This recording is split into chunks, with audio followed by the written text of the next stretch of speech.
COVID-19 has undoubtedly impacted every profession in a profound way. While these ripples have required us to shift the way in which we carry out our daily functions, public school administrators have had a unique struggle. The main questions that come to mind when looking at this scenario are: how administrators adjusted to these changes, and were there better alternatives? Factors that lead to the issue: poor safety protocols that were not established prior to the pandemic. Many schools were simply not prepared to teach during a pandemic. Since leaders had not put proper safeguards in place, it impacted the way in which schools ran. Ford and Harding, authors of the article Followers in Leadership Theory, Fiction, Fantasy, and Illusion, cite that there are three types of followers: passive, active, and proactive. Many of the staff and students had a passive or lethargic attitude towards these protocols, therefore compounding the negative effects that were felt. Low technology integration across school districts. It is not a secret that many students do not have adequate access to technology within their school. Since many school districts were in no rush to update their technology prior to the pandemic, this left them scrambling in order to supply students with computers.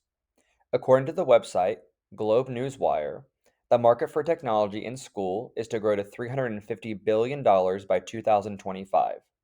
This indicates a critical shift in the way in which we must approach technology. Laissez-faire attitude towards change within administration and staff. Laissez-faire is a term derived from the French that means let it be.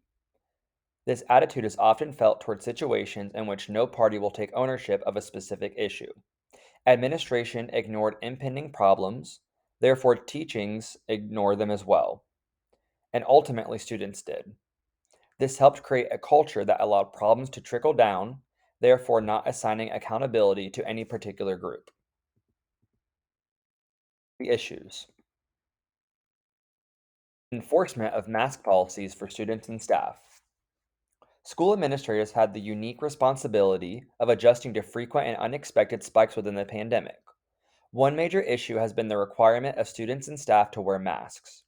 This caused educators to be in a constant communication with parents and other school leaders.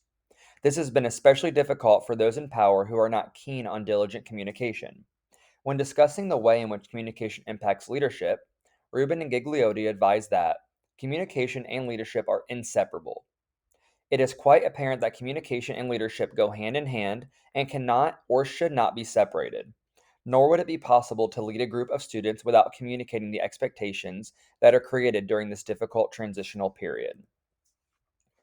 Allocation of budgetary resources for upgrading sanitization protocols. Administrators have had to revise budgets that are typically set aside for classroom resources. Schools have had to add sanitization stations, provide classrooms with disinfectant cleaners, and hire additional cleaning staff to assist with the process.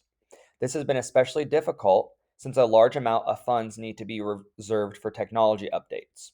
The strain of budget concerns had also impacted the funds that were typically given to teachers to use within the classroom. This has inherently created rifts between the administration and the teaching staff. Creation and implementation of online curriculum for students.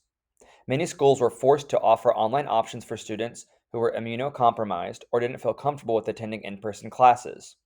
This required administrators to create online courses that could be accessed digitally, while also delegating the grading of this work to teachers. This impacted scheduling, grading, and credit recovery for many students. Contact tracing and quarantine procedures for impacted students and staff. The duty of tracking, contacting, and quarantining impacted individuals has fallen on the shoulders of administrators. This has required impeccable and delicate communication skills to advise of quarantine protocols.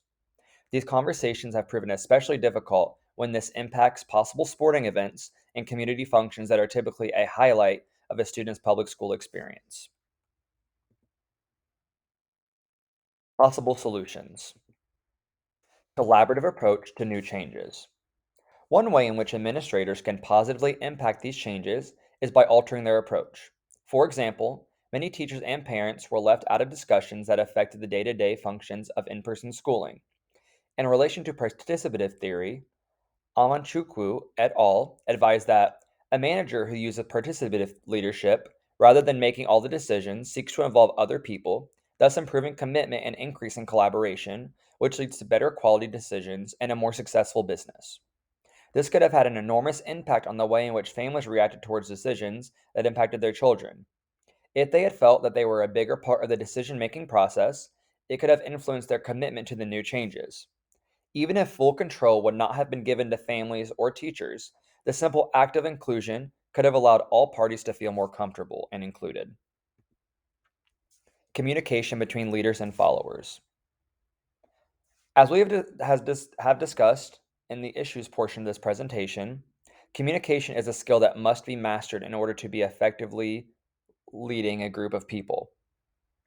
It is not only important to collaborate with teachers and families, but ensure that constant communication is being achieved.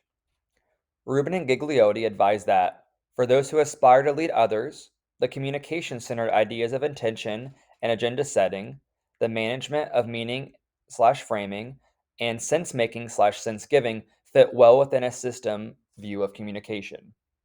Administrators need to lay the groundwork in order to change to be successful. Those in power who are not efficient at adhering to agendas, publishing crucial information, or following up with their staff were hit especially hard during the pandemic. A simple solution would be to publish a weekly newsletter that advises of changes and updates that have happened within the school. This would allow proactive communication to answer potential questions that may arise within the community. Changing the way in which we approach the culture surrounding leadership. In order to lead by example, we must look at changes that need to be made at the top. This starts by dispelling myths that are common in regards to leadership. One very relevant myth, outlined by Todnam et al. In their article titled Change Leadership, Oxymoron and Myths, is that the individual leader is the only person who counts.